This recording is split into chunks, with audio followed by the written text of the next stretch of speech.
Good morning everyone. Vivekananda Adarsh Vidya Mandir Vidyalaya की online class में आप सबका स्वागत है।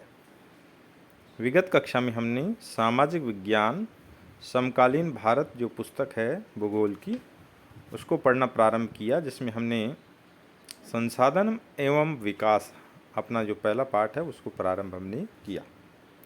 उसी क्रम को आज जारी रखेंगे और हम आज कल जहाँ से पढ़ाया था वहाँ से आगे पेज नंबर 2 पे पढ़ाना आपको शुरू करेंगे।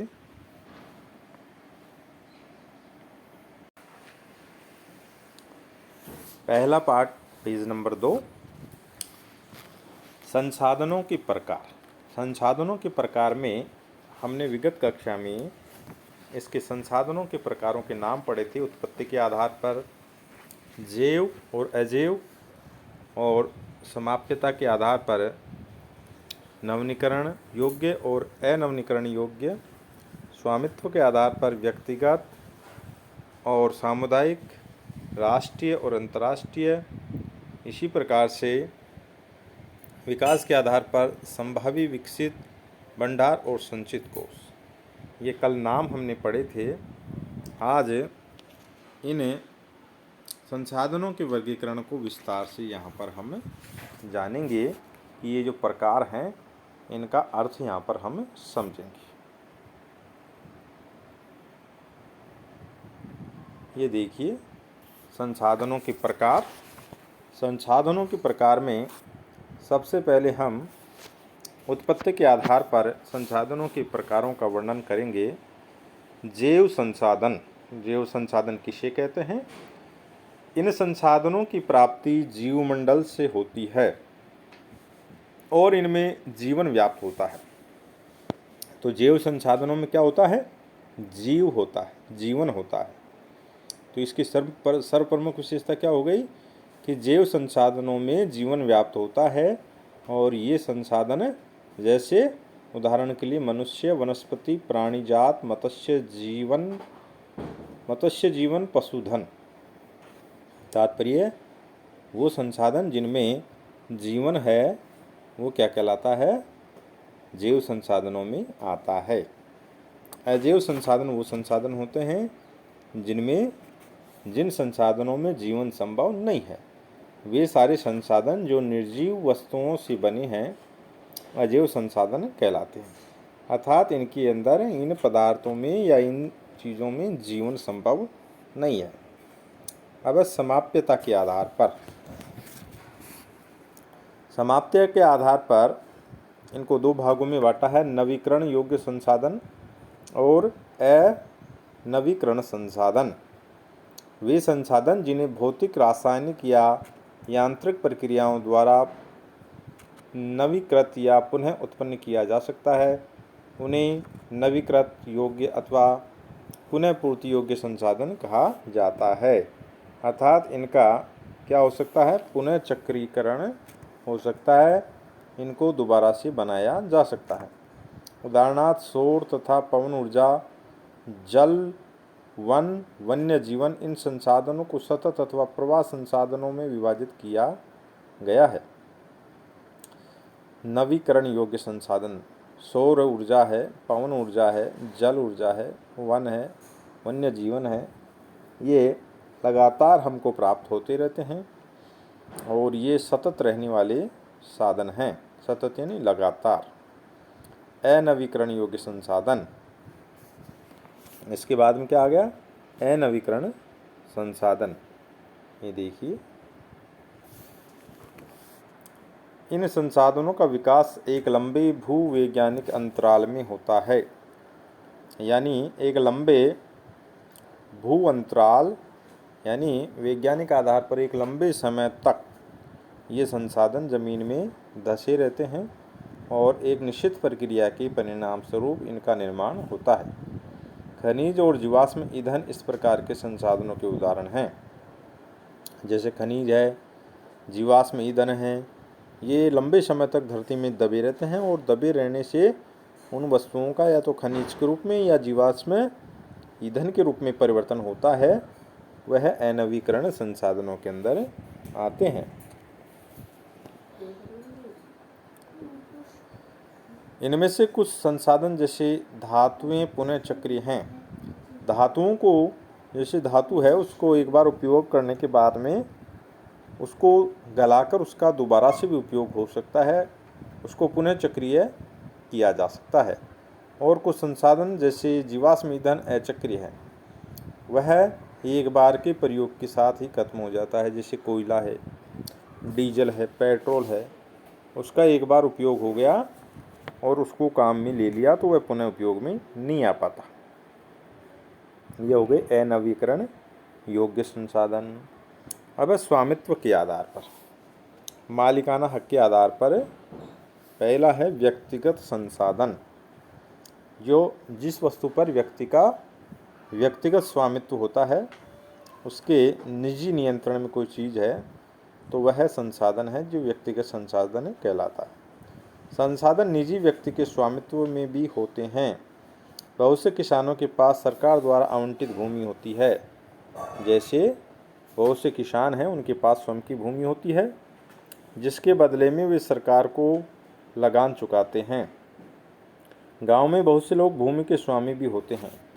बहुत से ऐसे लोग होते हैं जिनकी खुद की भूमि होती हैं, खुद के फार्म हाउस होते हैं। गांव में बहुत सारे लोगों के पास ऐसा होता है। बहुत से लोग भूमिहीन होते हैं। शहरों में लोग भूखंड, घरों व अन्य जायदाद के मालिक होते हैं। उसी प्रकार उदाहरण शहर का लें तो आप देखते हो कि शहर में भी कई लोगों के पास स्वयं की भूमि होती है, स्वयं का प्लॉट होता है, भूखंड होता है, और कुछ लोगों के पास में नहीं होता है। शहरों में लोगों के पास भूखंड है, जायदाद होती है। बाग, चारागाह, तालाब और कुओं का जल आदि संसाधनों के निजी स्वामित्व के कुछ उदाहरण हैं। तो हम अपने परिवार के भी उदाहरण ले सकते हैं कि कई वस्तुओं पर हमारे पापा या दादा का स्वामित्व है तो वो हमारी व्यक्तिगत संपत्ति हो गई। तो इस प्रकार से आप देखते हैं कि जिन वस्तुओं, प्लॉटों, भूमि पर व्यक्ति का निजी स्वामित्व है तो वो व्यक्तिगत संसाधन कहलाएंगे। इसके बाद में है सामुदायिक स्वामित्व वाले संसाधन। वे संसाधन समुदाय के सभी सदस्यों को उपलब्ध होते हैं। गांव की शामिलात भूमि, यानी गांव की जो शामिल की भूमि है जिसको सब उपयोग में लेते हैं, जैसे चारण भूमि जिस पर लोग गाय चराते हैं, भैंस चराते हैं, शमशान भूमि, तालाब हैं, ये गांव में सभी लोगों के द्वारा प्रयोग में आते हैं। अतः ये सामुदायिक स्वामित्व वाले संसाधन कहलाएंगे। नगर क्षेत्र में बात करें तो पार्क है, पिकनिक स्थल हैं, खेल के मैदान हैं, वहाँ रहने वाले सभी लोग, शहर में रहने वाले सभी लोग इनका उपयोग करते हैं। अतः ये क्या हो गई, ये सामुदायिक स्वामित्व वाली चीज़ शहरों के अंदर हो गई। तो ये कुछ उदाहरण गाँव से लिए हैं, कुछ उदाहरण शहर से लिए हैं। राष्ट्रीय संसाधन, वो संसाधन जो संपूर्ण राष्ट्र के हैं। तकनीकी तौर पर देश में पाए जाने वाले सारे संसाधन राष्ट्रीय हैं। देश की सरकार को कानून का अधिकार है कि वह व्यक्तिगत संसाधनों को भी आम जनता के हित में अधिग्रहित कर सकती है। कई बार क्या होता है कि व्यक्ति की निजी संपत्ति होती है, लेकिन सरकार है जो आम जनता के लिए, सार्वजनिक हित के लिए उसकी चीज़ को अपने नियंत्रण में अधिग्रहित कर लेती है। आपने देखा होगा, उदाहरण के लिए सड़कें हैं, नहरें हैं, रेल लाइनें हैं, जो व्यक्ति के खेत में से कई बार निकाली जाती है। तो वो खेत व्यक्ति का निजी होता है, लेकिन सार्वजनिक स्वामित्व में उसको ले लिया जाता है और वो राष्ट्रीय संपत्ति बन जाती है, क्योंकि वह सबके भले के लिए, सबके हित के लिए वो काम होता है। शहरी विकास प्राधिकरण को सरकार ने भूमि अधिग्रहण का अधिकार दिया है।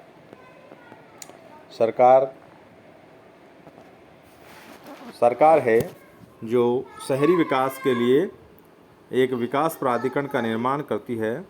सारे खनिज पदार्थ, जल संसाधन, वन्य जीवन, राजनीतिक सीमाओं के अंदर सारी भूमि और 12 समुद्री मील तक महासागरीय क्षेत्र व इसमें पाई जाने वाले संसाधन राष्ट्र की संपदा है।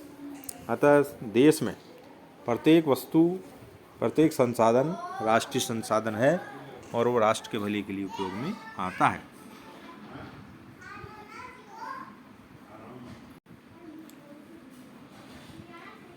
अंतर्राष्ट्रीय संसाधन। कुछ अंतर्राष्ट्रीय संस्थाएं संसाधनों को नियंत्रित करती है। तट रेखा से 200 समुद्री मील की दूरी से परे खुले महासागरीय संसाधन पर किसी देश का अधिकार नहीं है।